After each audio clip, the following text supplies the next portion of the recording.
Hi friends, welcome to the channel Civil Vision Tuner. Now the topic that we are going to see in this video is principal stresses and complex stress in strength of materials part 4. First one, principal stress. Principal stresses are maximum or minimum normal stress which may be developed on a loaded body on which there is no shear stress. Principal plane. The planes which have no shear stress are known as principal planes. Hence, the principal planes are the planes on zero shear stress. The planes carry only normal stress. There are two methods available for determining the stress on oblique section. First one is analytical method, another one graphical method. Now we are going to see about analytical method.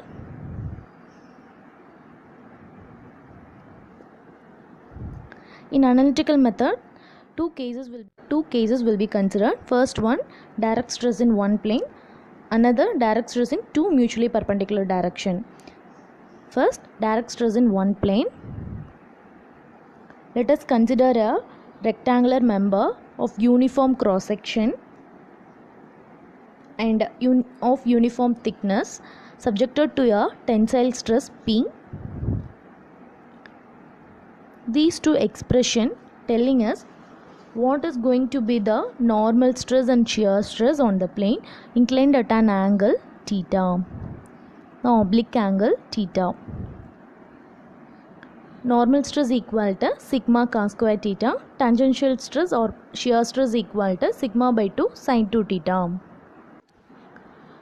We have seen that for a given state of stress at a point, the magnitude of normal stress and shear stress may vary with respect to the inclination of the planes. If we are concerned with safety of solids under stress, we are required to find which planes extreme values of normal stress and shear stress components are present. It is observed that tangential stress across the section FG will be maximum when sin 2 theta is maximum, and sin 2 theta will be maximum when sin 2 theta equal to 1, that is theta equal to 45 degree or 135 degree. Therefore, maximum value of shear stress equal to sigma by 2 sin 2 theta when theta equal to 45 degree or 135 degree, which is equal to 1. Therefore, maximum shear stress developed in the rectangular section is sigma by 2.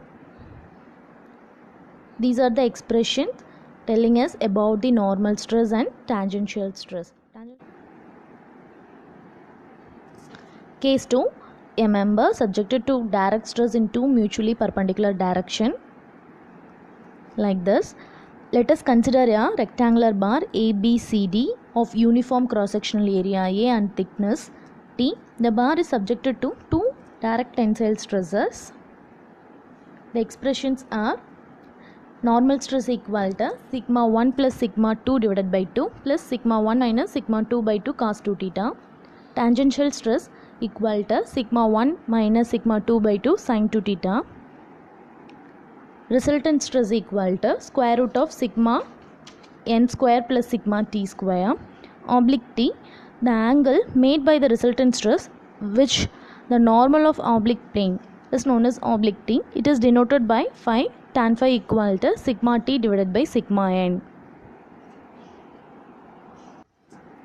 The planes of maximum shear stress are obtained by making an angle of 45 degree and 135 degree.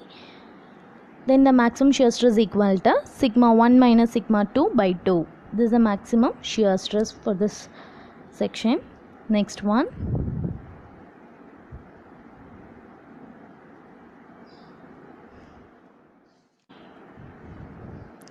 Next one, a member subjected to direct stress in two mutually perpendicular direction accompanied by a simple shear stress. Let us consider a rectangular bar subjected to tensile stress sigma 1 and sigma 2 and shear stress on the face BC and AD. We calculate the normal and tangential stress on a oblique section theta. These are the expressions for normal stress, tangential stress and theta. Major principal stress, principal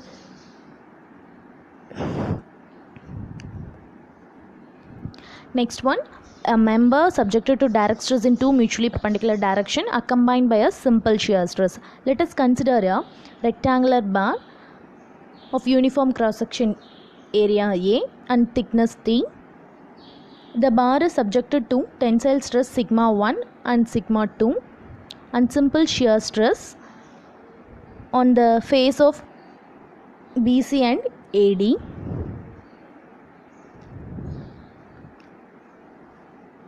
We want to calculate the normal and tangential stress on a oblique plane theta.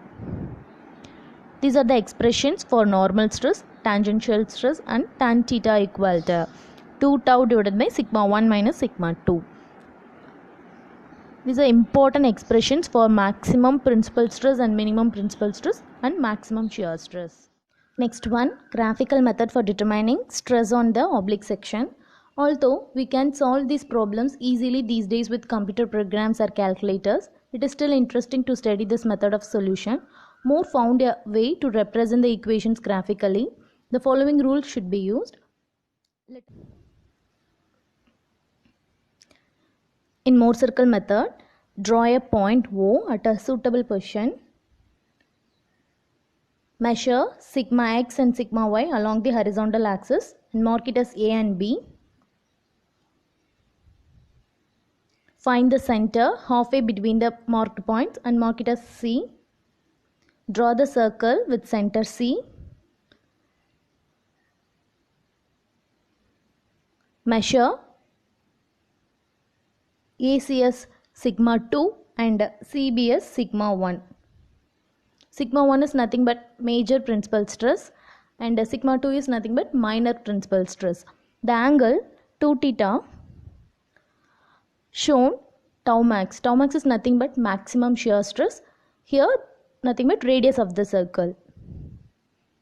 These are the simple rules should be followed in Moore circle method. It is a graphical method of finding normal, tangential and resultant stresses or an oblique plane. It is drawn for the following cases. First one, a body subjected to two mutually perpendicular stresses of unequal intensities. Another one, two mutually perpendicular stresses are combined by shear stress. This is the simple definition and expression for principal stresses and complex stress, which is nothing but transformation of stress. The analytical problems related to this topic will be uploaded in the next video. I hope this video is very useful for you. Kindly share this video with your friends. Thank you.